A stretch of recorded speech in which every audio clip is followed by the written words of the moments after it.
You're gonna make some mistakes pursuing a career in the arts, but if you wanna minimize them just a bit, then take it from me to make it a little bit easier on yourself as you explore this world that just continues to change every single day. Let's break down my 5 biggest mistakes I made the past 5 years of pursuing performance, so you can come out from this video feeling like you're at least a little more ahead of me than I was. My first mistake was letting emotion drive all my decisions. I'm not kidding you when I tell you that I used to spend every waking hour being upset about how people spoke to me, the things people say on social media that I don't agree with, and yes, when I didn't get cast in a college theater production because I wasn't one of the favorites. It's super easy to get upset over everything, but it's exhausting to take everything to heart, so much so that I feel like I distracted myself a lot from the actual strategies that I could be using to propel my career forward. Now, let's be clear, real emotion in regards to your performing is the only real way to be an honest performer. But adding real emotion to transactional events like getting cast and just trying to get through life is just gonna slow you down, and it definitely did for me. I know people have their opinions on social injustices and principles, and I think it's a fine line between working towards a passion of yours and leading from fear and anger. How do you tell the difference? I do have an inkling that it has something to do with your gut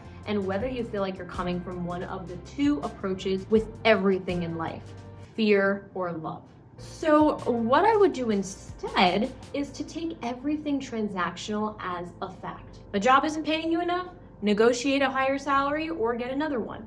You're not getting cast in shows? Write your own. You want to make more money? Buy an online course and start freelancing.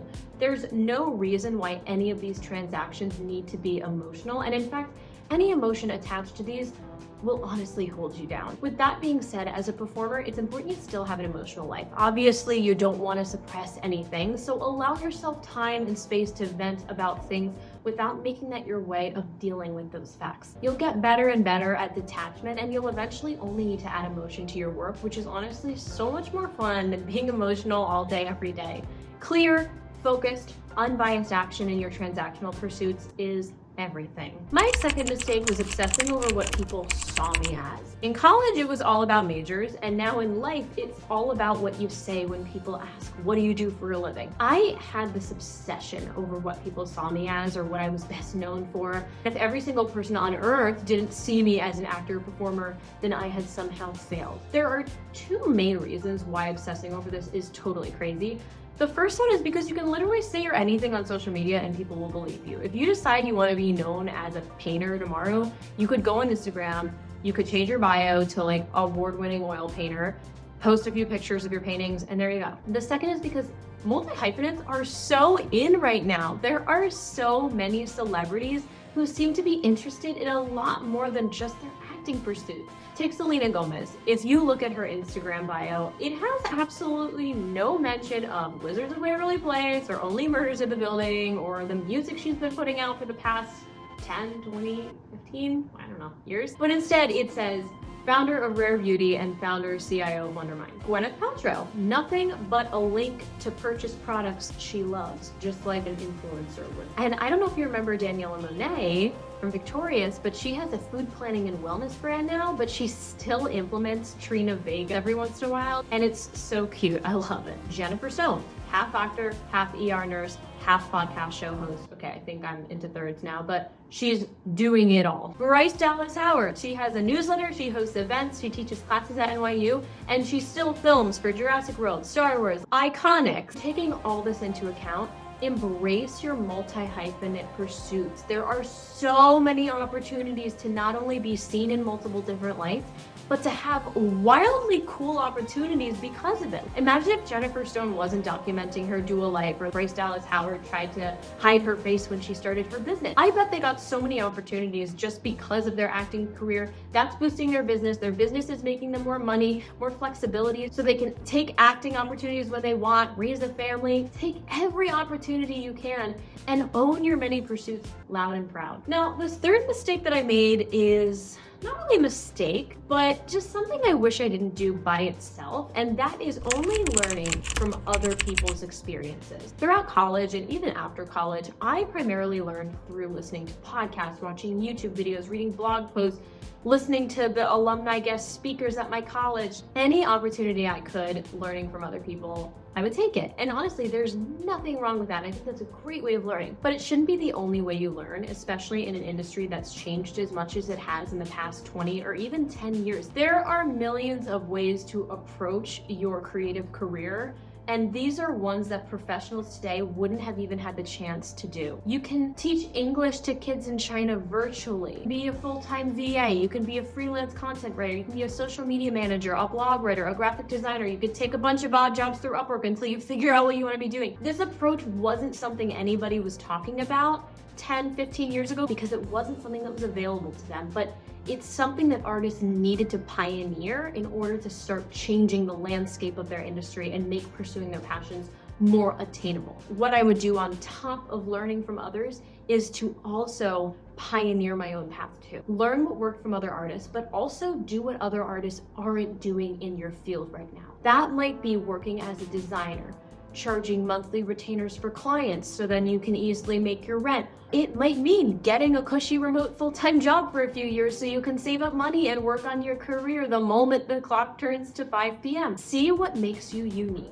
and use those skills as leverage to make more money, to give yourself more exposure, or to just act as your own agent, your own social media manager, your own financial manager, investor. Doing both of these things will be invaluable to your growth. Learning from other people, but also leveraging the unique skills that you have to make money and build up your own personal brand so people see you as a performer. The fourth mistake I made was leaving my destiny up to other people. And you might be thinking that's what we're all taught when you're always auditioning one way or another for someone else. Even if we're not physically auditioning to get cast, we're auditioning for other people to listen to our music. We're auditioning for potential managers. We're auditioning for agents. We're taught that the root of our careers is by people pleasing and being the one. But there's a self-development principle that I love from Atomic Habits, which is about pursuing not goals, but systems, because you can't really control whether you're going to, say, get an agent in 6 months, but you can control playing shows at least 2 times a month for the next 6 months. I bet that's going to actually get you a whole lot further than sitting around and waiting for an agent to knock on the door and say that they love you. There's obviously a place for both goals and systems. You need a healthy dose of dreaming for your career. You need like a no rules time to just plan whatever the heck you want out of life. But then there's the systems, the small things you do every day, every month, that'll actually help you get there. Ultimately, you're focusing almost entirely on what you can control and leaving the rest up to fate, which you'll need some of throughout this whole process. The world isn't just checklists and rules. What I do instead of thinking about how to get people to cast me, how to get a manager, how to get more plays on Spotify, is thinking about how to cast myself in my work, how to perform without an agent, how to post more on socials, how to create a blog or YouTube channel to bring more of an audience to myself. And I think you should do the same. A big part of this is actually a skill I really wish I leveraged sooner, because mistake number 5 is not learning to write sooner. I can't tell you how many opportunities were created as soon as I learned to write professionally. I'm talking writing boring technical content, writing for manuals and product descriptions, and then I'm also talking about writing creative marketing content like social media captions and blog articles. And finally, the most fun and rewarding is actually writing for my music and my art. I cannot emphasize enough that writing is huge.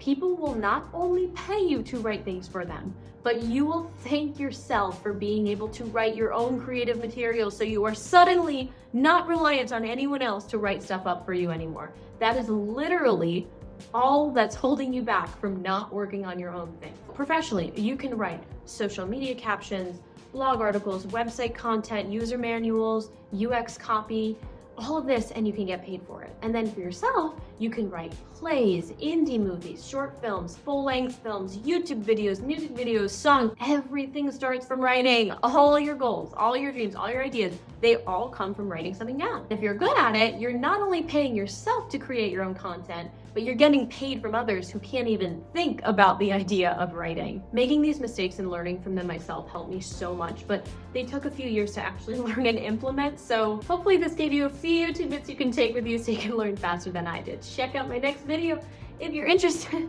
and subscribe, and I will see you next time. Bye. Oh. Bye.